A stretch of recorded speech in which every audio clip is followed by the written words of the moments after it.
Study IQ IAS, आपका selection हमारा mission. Proxy war ये एक ऐसा युद्ध होता है जिसके अंदर दो देश आपस में डायरेक्ट कन्फ्रंटेशन के अंदर नहीं आते हैं। वहां पे एक देश दूसरे विरोधी देश को डिस्टेबलाइज करने के लिए कुछ लोगों को हथियार या फिर पैसे सप्लाई करता है। इसके अंदर बेसिकली होता क्या है कि there can be a explicit denial कि देखो भाई साहब, हमने कुछ नहीं किया, आपके देश के अंदर कुछ डिस्टेबलाइजेशंस थी, वो आपकी कमियों के कारण थी। इसलिए हम लोग कुछ ना करके भी फायदा जो है वो जियोपॉलिटिकल फायदा वो कमा सकते हैं। और इस चीज को कहा जाता है proxy war. Proxy war USA के पर्सपेक्टिव से, सीआईए के पर्सपेक्टिव से बड़ी इंपॉर्टेंट हो जाती है, क्योंकि सीआईए अलग अलग इंस्टांसेस के ऊपर प्रॉक्सी वॉर्स खेलता चल रहा है। इसने तिब्बत के अंदर रिसेंटली इंडियन एक्सप्रेस के अंदर आर्टिकल आया कि किस तरह से सीआईए ने बेसिकली तिब्बत के अंदर भी प्रॉक्सी वॉर करने की कोशिश की।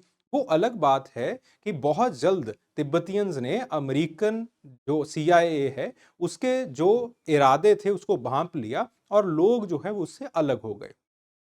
यही प्रॉक्सी वॉर ऑपरेशन साइक्लोन के अंदर अफगानिस्तान में मिलती है। यही प्रॉक्सी वॉर क्यूबा के अंदर लड़ने की कोशिश की गई लेकिन फिर असफल रहे। यही प्रॉक्सी वॉर बल्कन कंट्रीज के अंदर भी देखने को मिलता है। यही प्रॉक्सी वॉर सीरिया के अंदर भी देखने को मिलता है।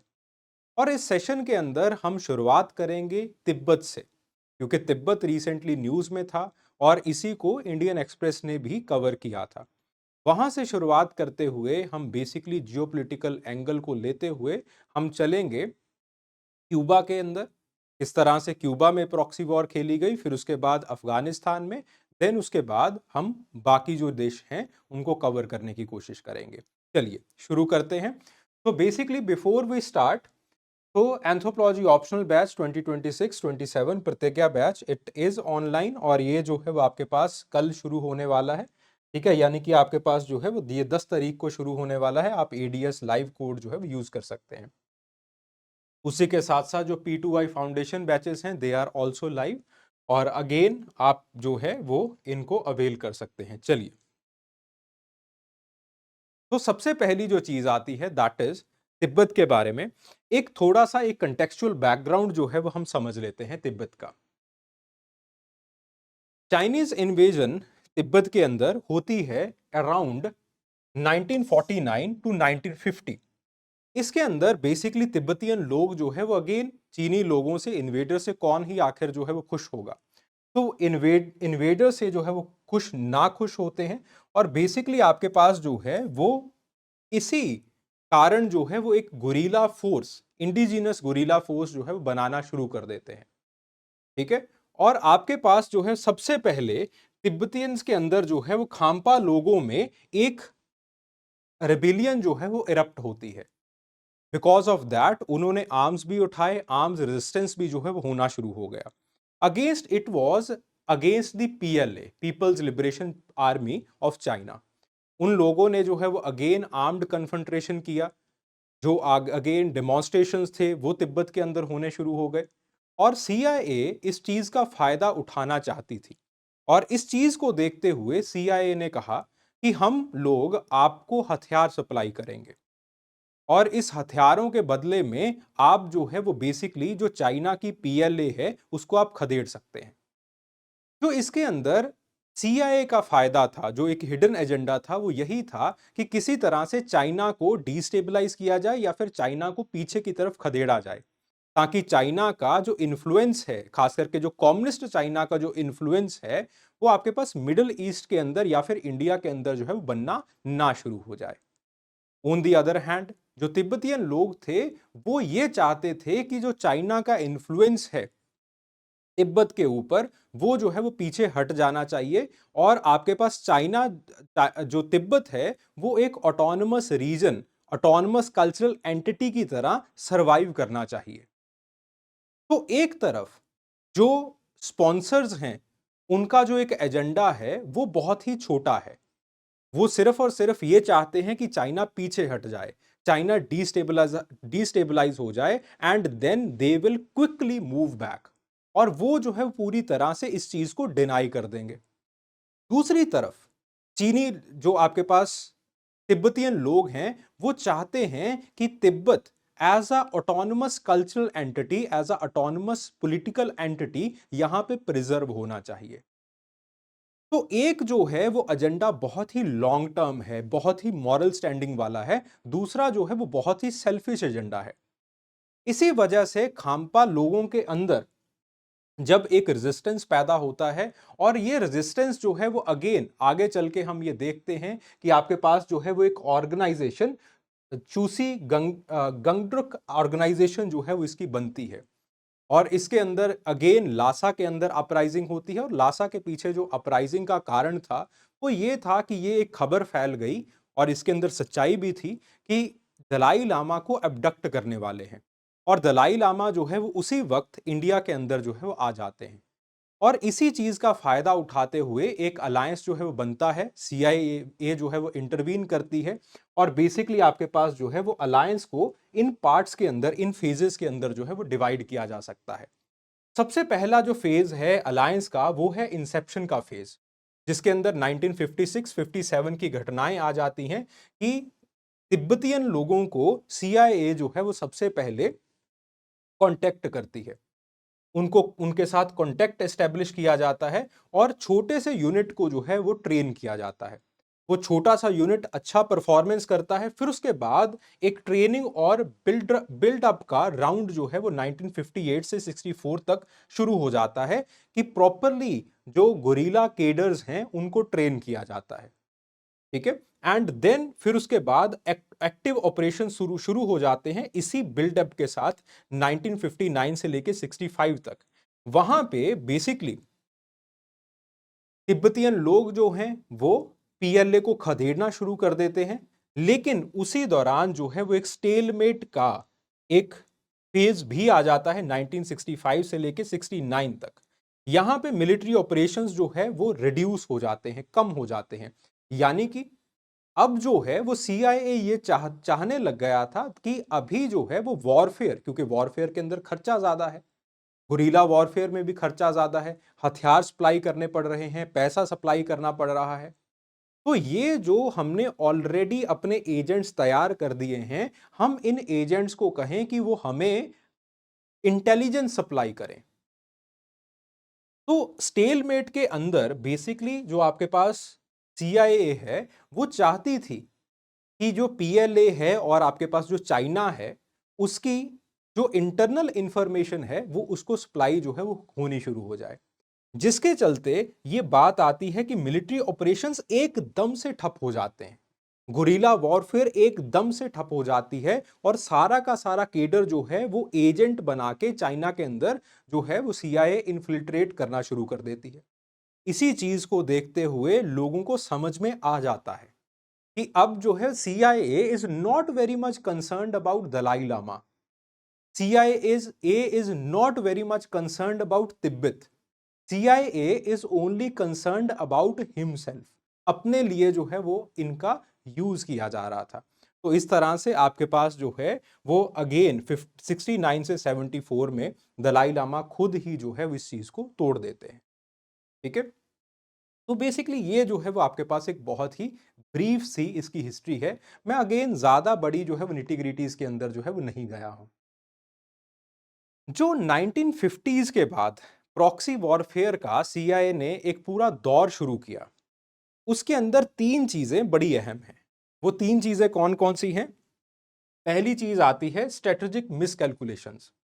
तकरीबन हर एक प्रॉक्सी वॉरफेयर के अंदर मिसकैलकुलेशंस हुई हैं, तकरीबन हर एक प्रॉक्सी वॉरफेयर के अंदर, चाहे वो आपके पास दी बे ऑफ पिग्स इन्वेजन हो कि जब क्यूबा के अंदर अटैक किया गया, इन्वेडर्स भेजे गए, तो तब भी पॉलिसी प्रॉपरली नहीं बनी, और क्यूबन्स को, फिडल कैस्ट्रो को ऑलरेडी पता था कि ये लोग जो है इन्वेड करेंगे।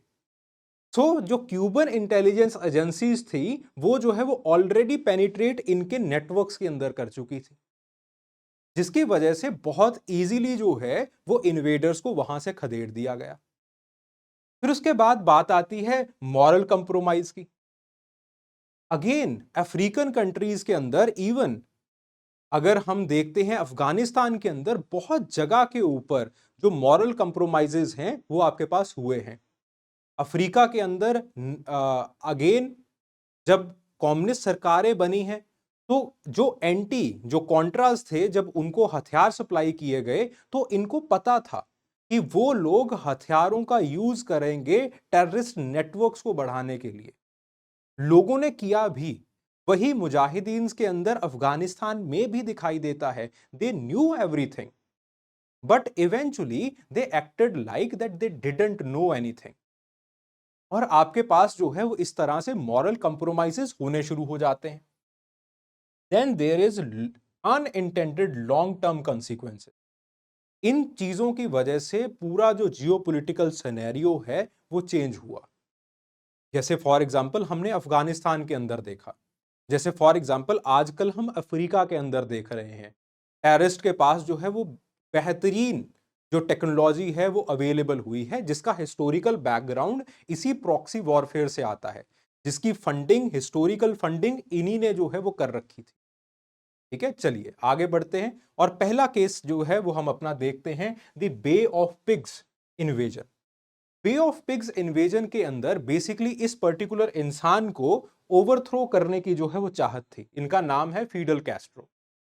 फिडल कैस्ट्रो बेसिकली वो बिल्कुल अमेरिका के पास क्यूबा के अंदर अपनी कम्युनिस्ट सरकार जो है वो चला रहे थे। अब अमेरिका को दो आपत्ति है इनसे।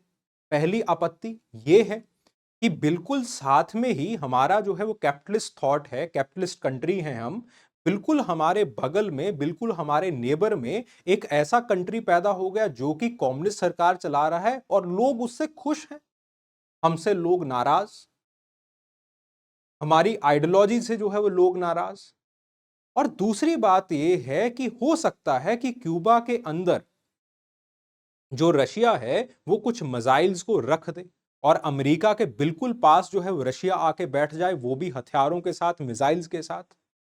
क्योंकि Fidel Castro was a very very deep ally of Russia उस वक्त, यूएसएसआर। ठीक है, तो इस तरह से बेसिकली वो चाहते थे कि फिडल कैस्ट्रो को किसी तरह से हटा दिया जाए। और फिडल कैस्ट्रो को हटाने के लिए इन्होंने ट्रेनिंग शुरू कर दी। और आपके पास जो एक प्लान बनाया गया वो कुछ इस तरह से बनाया गया कि जो कुछ एग्जाइल्स हैं उनको ट्रेन किया जाए। उनको ट्रेन करके बे ऑफ पिग्स ये पर्टिकुलर एरिया है, this particular area it is known as the bay of pigs. यहां पे ठीक क्यूबा के अंदर वाली साइड जो है वो इनको भेजा जाए। और जब इनको भेजा जाएगा तो almost they will be able to invade the whole country एकदम से जो है, बिकॉज दे आर ट्रेन्ड।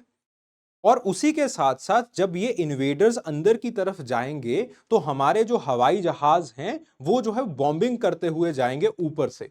जिस तरह से जो क्यूबन मिलिट्री है, जब तक वो पूरी तरह से सतर्क हो पाएगी, जब तक वो पूरी तरह से रेडी हो पाएगी, हमारे जो हवाई जहाज हैं वो ऑलरेडी इनको पीछे की तरफ खदेड़ चुके होंगे। And in this case we will invade the country और फिडल कैस्ट्रो को पकड़ के एग्जाइल में डाल दिया जाएगा और अपना जो पपेट है वो वहां पे बिठा दिया जाएगा। अब ये जो है वो पूरा मास्टर प्लान बनाया।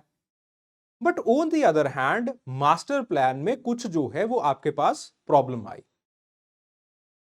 जो सबसे बड़ी प्रॉब्लम थी वो ये थी कि मास्टर प्लान जो है प्रेसिडेंट साहब ने अपने चेलों के साथ जो है बनाया था, जिनको यस सर सिंड्रोम था। यस सर सिंड्रोम क्या होता है कि बेसिकली जो भी बॉस ने कह दिया उस चीज को आपने कह देना कि यस सर, बिल्कुल ये ऐसा ही होता है। तो पहली बात, क्या जो क्यूबन लोग हैं वो बाहर से आने वाले इन्वेडर्स का साथ देंगे? क्योंकि क्यूबन लोग जो है वो ऑलरेडी फिडल कैस्ट्रो की सरकार से जो है वो काफी खुश थे। जो दूसरी बात आती है वो ये है कि अमेरिका एक तरफ कह रहा है कि मैं जो है वो डिनाई करूंगा कि आपके पास मेरा जो है वो इसके अंदर कोई हाथ नहीं है, प्रॉक्सी वॉर खेलूंगा, दूसरी तरफ आप कह रहे हो कि मैं जो है वो अपने फाइटर जेट्स भेजूंगा। ये कैसी जो है वो कॉन्ट्राडिक्शन है आपस में। तो उस इसी कारण ये देखा गया कि आपके पास जो है वो इन्वेडर्स को भेज दिया गया। दूसरी बात, क्यूबन्स, इन्होंने ये समझा कि हमारे जो इंटेलिजेंस नेटवर्क्स हैं उनको कोई पेनिट्रेट कर ही नहीं सकता, अमेरिकन्स को ऐसा लगता था। लेकिन जब इन्वेडर्स आए, क्यूबन मिलिट्री उनके लिए तैयार खड़ी थी पिग्स बे के ऊपर। दूसरी बात, उसी वक्त प्रेसिडेंट ने बैकफुट ले लिया। जो एयर सप्लाईज जानी थी वो कभी भेजी ही नहीं गई, एकदम से प्लान को जो है वो चेंज कर दिया गया, जिस वजह से बेसिकली ये देखा गया कि इन्वेडर्स गए, 2 दिनों के अंदर अंदर इन्वेडर्स पकड़े गए और इनको प्रिजनर ऑफ वॉर जो है वो बना दिया गया। अमेरिका इस चीज को डिनाई करता रहा, नहीं नहीं हम लोग इनको नहीं जानते हैं, बट अल्टीमेटली उन लोगों ने प्रॉपरली जो है वो बता दिया कि कहां पे ट्रेनिंग हुई थी, क्या क्या कैसे कैसे जो है वो हुआ था। And it became the biggest embarrassment of America, जो कि आज तक जो है जिसकी केस स्टडीज जो है वो क्लासेस के अंदर पढ़ाई जाती हैं। ठीक है, तो this was the outcome. In 72 hours पूरा का पूरा इन्वेजन प्लान जो है वो खत्म हो गया। यूएस का इन्वॉल्वमेंट आपके पास एक्सपोज हो जाता है और फीडल कैस्ट्रो की पोजीशन जो है वो और ज्यादा अपनी सरकार के अंदर स्ट्रांग हो जाती है और फीडल कैस्ट्रो और ज्यादा जो है वो यूएसएसआर के क्लोज आ जाता है। फिर उसके बाद अगली चीज आती है द ऑपरेशन साइक्लोन अफगानिस्तान के अंदर। अफगानिस्तान में ऑपरेशन साइक्लोन के अंदर यह देखा गया कि again USSR was there in Afghanistan. तो बेसिकली 1979 से लेके 1989 तक मुजाहिदीन फाइटर्स को अमेरिका हथियार सप्लाई करना शुरू कर देता है, हथियार और पैसे। और बेसिकली जो ऑब्जेक्टिव था वो यही था कि किसी तरह से जो यूएसएसआर है उसको वीकन अप कर दिया जाए। तो इस तरह से बेसिकली जो मुजाहिदीन हैं और आपके पास उस वक्त के जो प्रेसिडेंट हैं उनके बीच में जो है वो समझौता होता है, मिस्टर रीगन के बीच में। ठीक है, और समझौता इतना गहरा था कि यूएसएसआर के जो फाइटर्स थे उनको शूट डाउन करने के लिए they had already supplied FIM-72 stinger missiles. ठीक है, जो एडवांस टेक्नोलॉजी थी उतनी जो है वो सप्लाई की गई मुजाहिदीन को। और अगेन मुजाहिदीन फाइटर्स को कहां पे ट्रेन किया गया? पाकिस्तान के अंदर, क्योंकि याद हो उस वक्त जो है वो सेंटो हुआ करती थी, इस वक्त भी है खैर। तो उसके अंदर जो है वो पाकिस्तान एक अलाय हुआ करता था, काफी जो है वो क्लोज अलाय था उस वक्त यूनाइटेड स्टेट्स ऑफ अमेरिका का। और पाकिस्तान ने ये बिल्कुल जो है माना कि कोई बात नहीं, ट्रेन करना है प्रॉक्सी वॉर के लिए, हमारा तो काम है, ये हम ट्रेन करते हैं। तो पाकिस्तान ने ट्रेनिंग दी। जो जितने हाई टेक्नोलॉजी या फिर सुपीरियर हथियार हैं वो आपके पास जो है वो यूएसए सप्लाई करता है ताकि सोवियत यूनियन की एयर पावर को न्यूट्रलाइज किया जा सके। ऑन द अदर हैंड,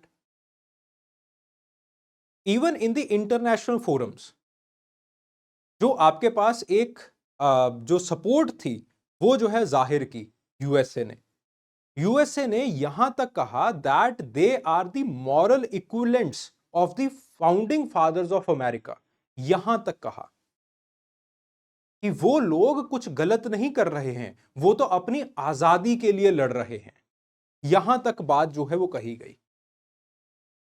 और जिस वजह से बेसिकली शॉर्ट टर्म सक्सेस जो है वो जरूर मिलती है, सोवियत यूनियन जरूर जो है वो विड्रॉ कर जाता है, यूएसएसआर की जो जियोपॉलिटिकल पावर है वो वीकन अप जरूर होती है, but on the other hand पूरा का पूरा अफगानिस्तान एक पावर वैक्यूम जो है वो बन के बैठ जाता है। अलकायदा इसी प्रॉक्सी वॉर से इमर्ज होता है, वही सारी हकानी नेटवर्क और वो सारी चीजें बनती हैं। और अगेन जो हम ये साउथ एशिया के अंदर आजकल का मॉडर्न टेररिज्म देख रहे हैं ये भी इसी से उपजता है। और उसके बाद अगर हम अमेरिका की बात करें तो अगेन अमेरिका को अटैक करने वाला अलकायदा वो भी यहीं से शुरू होता है। तो again the long term consequences they were not good. फिर उसके बाद इसके आगे जो है वो कहानी आती है द कॉन्ट्रा वारफेयर, निकारागा गुआ की। तो निकारागा गुआ के अंदर अगेन एक लेफ्टिस्ट सरकार हुआ करती थी, ठीक है। तो लेफ्टिस्ट सरकार जो है वो अगेन संडिनिस्टा की जो है वो आपके पास सरकार थी। अगेन संडिनिस्टा की सरकार वहां पे निकारागा गुआ में अच्छे तरीके से काम नहीं कर रही थी। Communism was not working fine. जैसे फिडल कैस्ट्रो काम कर रहा था उसी तरह से जो है वो चीजें नहीं थी वहां पे प्रॉब्लम थी। और वहां पे अगर हम अगेन डेमोग्राफी को देखें, अगर हम उसकी पॉलिटिक्स को देखें, तो हमें यह नजर आता है कि आपके पास कम्युनिस्ट रजीम के अगेंस्ट कुछ छोटे छोटे जो आपके पास फैक्शंस थे, कुछ छोटे छोटे जो ग्रुप्स थे, वो खड़े होने शुरू हो गए थे। और ये ग्रुप्स जो है वो बेसिकली चाहते थे कि ये जो आपके पास सरकार है वो गिरे। अगेन कम्युनिस्ट सरकार है, सीआईए कैसे पीछे हट जाए। सीआईए आता है और आपके पास 81 90s के बीच में इन कॉन्ट्रास को फिर दोबारा से जो है वो हथियार सप्लाई करने शुरू कर देता है, ठीक है। और बेसिकली फंडिंग जो है वो दी जाती है, ट्रेनिंग दी जाती है, वेपन्स दिए जाते हैं। उसी के साथ साथ सीआईए प्रॉपरली मैनुअल्स बनाता है कि कैसे जो है वो आपके पास सैबोटाज करना है। उसी के साथ साथ मैनुअल्स के अंदर बेसिकली टेररिस्ट टैक्टिक्स को भी प्रोपोगेट किया जाता है, प्रमोट किया जाता है। सीआईए वाज सो डेस्परेट, कैसे एग्जीक्यूशंस करने हैं उन सारी चीजों को मैनुअल्स के अंदर लिखा जाता है ताकि अच्छे तरीके से ट्रेनिंग दी जा सके। और उसी के साथ साथ अब हथियार कैसे सप्लाई किए जाएं, हथियारों को, बिकॉज अगेन साफ साफ जब आप मैनुअल्स दे रहे हो, उनको जो है वो फंडिंग दे रहे हो, वेपन्स दे रहे हो, ट्रेनिंग दे रहे हो, और मैनुअल्स के अंदर ये बातें लिखी हुई हैं कि किस तरह से टेररिस्ट एक्ट्स जो है वो करने हैं, वो करेंगे, टेररिस्ट एक्ट्स करना शुरू कर देते हैं, ह्यूमन राइट वायलेशंस करते हैं वो लोग। और ये सारी चीजें देखी जाती हैं वहां पे। और जब ये सारी चीजें होती हैं तो बेसिकली आपके पास जो है वो there is Iran contra arm for hostage scandal, जो कि आपके पास आता है। बेसिकली अमेरिका जो है वो ईरान को हथियार सप्लाई करना स्टार्ट कर देता है। और ईरान को कहा जाता है कि आप जो है वो, हम आपको जो है वो again we will be encouraging your demands, और आप जो है वो क्या कीजिए कि इन हथियारों को आगे जो है वो इन लोगों को, कॉन्ट्रास को जो है सप्लाई करना शुरू कर दीजिए। तो ये जो है वो एक नेटवर्क बनाया जाता है जिसके कारण कि बेसिकली जो अमेरिका का जो एक पर्सपेक्टिव था वो ये था कि डायरेक्ट इन्वॉल्वमेंट ना दिखाई जाए, ये कहा जाए कि हमने कुछ नहीं किया, ईरान ने किया है जो किया है। तो बेसिकली आपके पास जो है वो ये सारी चीजें होनी शुरू हो जाती हैं। But on the other hand होता क्या है, हाँ ये जरूर है कि सरकार गिर जाती है, बट वहां पे human right violations they are wide spread, even now they are wide spread. ये लोग टॉर्चर करते हैं, सिविलियंस को मारते हैं, ठीक है। रेप्स के इंसिडेंट्स जो है वो आपके पास बहुत ज्यादा होने शुरू हो जाते हैं। एंड आफ्टर दैट आईसीजे जो है वो बेसिकली सीआईए को आड़े हाथों लेता है।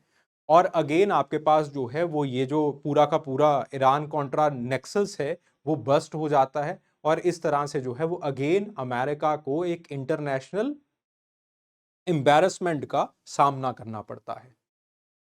तो कहने के लिए अमेरिका ने बेसिकली कुछ प्रॉक्सी वॉरफेयर जो है वो लड़े कि वो डिनाई कर सके कि हमारा तो जी इसके अंदर कोई इन्वॉल्वमेंट नहीं रहा। लेकिन प्रॉक्सी वॉरफेयर के अंदर क्या सच में आप चीजों को डिनाई कर सकते हो? जब आपके पास जो इंटेलिजेंस एजेंसीज हैं, हमने ये देखा है कि इंटेलिजेंस एजेंसीज के अंदर भी पोरोसिटी होती है।